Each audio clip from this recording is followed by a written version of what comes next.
Kanpur test లో team India దుమ్ము రేపింది. ఫియర్లెస్ క్రికెట్ ఆడేసింది. ఆల్రౌండ్ షోతో ప్రత్యర్థిని కుమ్మిపడేసింది. వర్షం అంతరాయం కలిగించిన 2 రోజుల ఆట తుడిచిపెట్టుకుపోయినా రోహిత్ సేన పట్టు వదల్లేదు. తొలి రోజు 35 ఓవర్ల ఆట, 4గో రోజు 85 ఓవర్ల ఆటే సాధ్యమైన 5ో రోజు 53.2 ఓవర్లలోనే మ్యాచ్ ను ముగించేసింది. మొత్తంగా కాన్పూర్ లో 173.2 ఓవర్ల ఆటలోనే తన టాలెంట్ చూపించింది. అన్ని విభాగాల్లోనూ ఆకట్టుకుంది. వరుసగా రెండో మ్యాచ్ లో బంగ్లాదేశ్ ను చిత్తు చేసింది. 2-0తో సిరీస్ ను సొంతం చేసుకుంది. స్వదేశంలో వరుసగా 18వ సిరీస్ ను దక్కించుకుంది.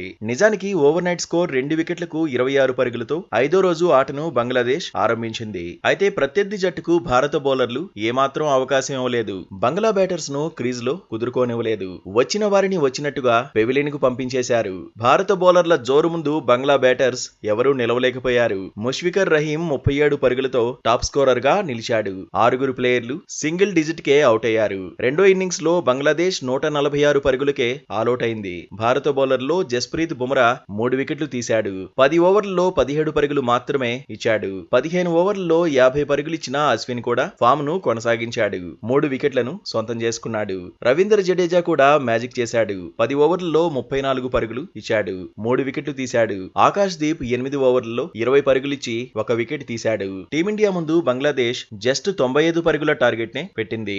స్వల్ప లక్ష్య ఛేదనలో ఆరంభం నుంచి భారత జట్టు దూకుడుగా ఆడింది. అయితే కెప్టెన్ రోహిత్ శర్మ 7 బంతుల్లో 8 పరుగులు చేసి అవుట్ అయ్యాడు. కాసేపటికే శుభ్మన్ గిల్ కూడా పెవిలియన్ చేరాడు. 34 పరుగులకే భారత జట్టు 2 వికెట్లు కోల్పోయింది. ఈ దశలో యశస్వి జైస్వాల్, విరాట్ కోహ్లీ రెచ్చిపోయారు. ముఖ్యంగా Yashasvi Jaiswal white ball format తరహాలో ఆడేశాడు. 43 బంతుల్లో హాఫ్ సెంచరీ సాధించాడు. అయితే భారీ షాట్ కు యత్నించి యశస్వి జైస్వాల్ అవుట్ అయ్యాడు. యువ ఓపెనర్ 45 బంతుల్లో 51 పరుగులు చేశాడు. ఇందులో 8 ఫోర్లు, 1 సిక్సర్ ఉన్నాయి. విరాట్ కోహ్లీ కాన్ఫిడెంట్ గా బ్యాటింగ్ చేశాడు. పంత్తో కలిసి మ్యాచ్ ను ముగించాడు. విరాట్ కోహ్లీ 37 బంతుల్లో 29 పరుగులతో నాటౌట్ గా నిలిచాడు. 4 పరుగులతో పంత్ నాటౌట్ గా ఉన్నాడు. 7 వికెట్ల తేడాతో భారత జట్టు ఘన విజయం సాధించింది. కాన్పూర్ టెస్ట్ లో బ్యాక్ టు బ్యాక్ హాఫ్ సెంచరీలతో మెరిసిన యశస్వి జైస్వాల్ కు player of the match award దక్కింది. సెంచరీతో పాటు 11 వికెట్లతో నిలకడగా రాణించిన రవిచంద్రన్ అశ్విన్ కు player of the series award దక్కింది.